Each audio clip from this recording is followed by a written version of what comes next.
Program bayi tabung itu sebenarnya adalah salah satu prosedur teknologi reproduksi dengan bantuan untuk pasangan suami istri yang mengalami kesulitan untuk hamil secara alami ya.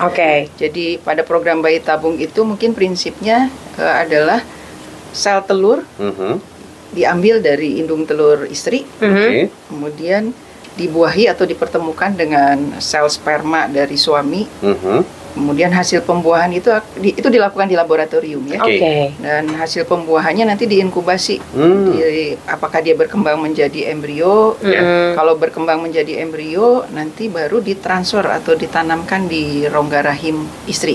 Baru kemudian kita observasi apakah hamil atau tidak, seperti itu. Indikasi bayi tabung itu misalnya satu, kalau ada sumbatan di kedua saluran telur. Kemudian yang kedua, kalau ada gangguan pertumbuhan sel telur atau kita sebutnya gangguan ovulasi.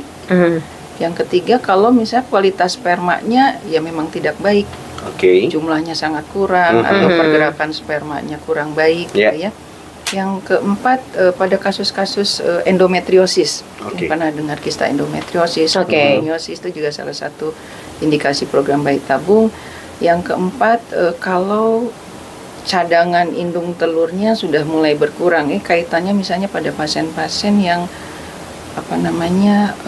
terkait usia gitu atau ada kondisi dia masih muda tapi mengalami penurunan fungsi indung telur, kita sebutnya insufisiensi ovarium prematur. Kalau memang kita tidak menemukan apa sih penyebab spesifik kenapa pasangan suami istri itu belum juga mendapatkan kehamilan, itu bisa jadi salah satu indikasi. Mungkin perubahan gaya hidup itu penting. Perubahan gaya hidup. Jadi misalnya gini, kalau berat badannya berlebih, itu juga sangat mempengaruhi keberhasilan bayi tabung. Kalau program bayi tabung, prosesnya mungkin kita mulai dengan tahap stimulasi ovarium. Jadi kita memberikan obat untuk merangsang pertumbuhan sel telur. Kita berharap bisa mendapatkan banyak ya, tidak hanya satu, bisa 2, 3 atau lebih banyak lagi. Kemudian tahap berikutnya adalah kita sebutnya petik sel telur atau petik ovum, atau ovum pick up istilah medisnya. Kemudian yang ketiga adalah proses fertilisasi, pembuahan. Kita pertemukan sel telur dengan sperma di laboratorium tadi. Tahap keempat adalah pemantauan perkembangan embrionya. Baru kemudian tahap berikutnya adalah transfer embrio, dan sesudah itu observasi. Jadi apakah terjadi kehamilan atau tidak. Kali salah persepsi itu kalau lagi menjalani program nggak boleh olahraga sama sekali. Itu salah ternyata. Kalau memang biasa melakukan olahraga itu, lanjutkan. Tapi intensitasnya mungkin agak dikurangin ya. Efek sampingnya mungkin karena kita akan menggunakan kalau prosedur standar untuk stimulasi itu kita akan menggunakan obat yang disuntikan ya, dan suntiknya tiap hari itu. Jadi dia nyuntik diri sendiri gitu? Bisa, atau kalau bisa. Sebaiknya sih di tempat ya, dokter, karena obat harus disimpan di tempat khusus ya. Cara penyuntikan harus benar dan sebagainya gitu ya. Mungkin nyeri tadi. Ya. Terus ini kalau kaitannya dengan nanti stimulasi, ada risiko namanya sindrom hiperstimulasi ovarium. Jadi kan kita merangsang pertumbuhan sel telurnya sangat banyak. Ya. Jadi kadar hormon estrogen bisa sangat tinggi.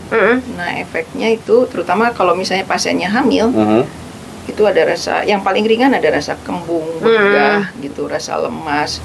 Tapi berat bisa sampai sesak napas. Yang terjadi kehamilan sih sebenarnya tidak berbeda ya dengan kehamilan yang alami gitu ya. Hanya memang pada trimester pertama atau 3 bulan pertama setelah 3 bulan pertama dalam kehamilan itu mungkin lebih sering lah kita pantau. Biasanya per 2 minggu kita lihat perkembangannya gitu ya. Karena ada terapi support yang kita berikan pada pasien-pasien dengan program bayi tabung gitu ya. Sampai 80 juta. Angka itu tergantung ya, misalnya dosis obat terutama. Dosis obat. Kalau kaitannya dengan gangguan kesuburan atau infertilitas ya, kita harus segera mungkin bisa mendeteksi itu. Makin muda usia ibu terutama dan juga suami itu, maka angka keberhasilan program hamil apapun termasuk bayi tabung itu akan lebih baik. Jadi kalau misalnya sudah menikah 1 tahun, sudah hubungan suami istri secara teratur, tidak menggunakan metode kontrasepsi, kok belum hamil juga ya, baiknya periksa.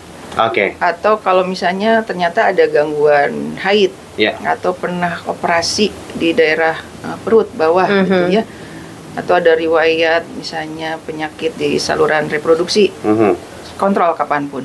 Atau kalau usianya sudah di atas 35 tahun, 6 bulan nikah belum juga hamil, sebaiknya periksa.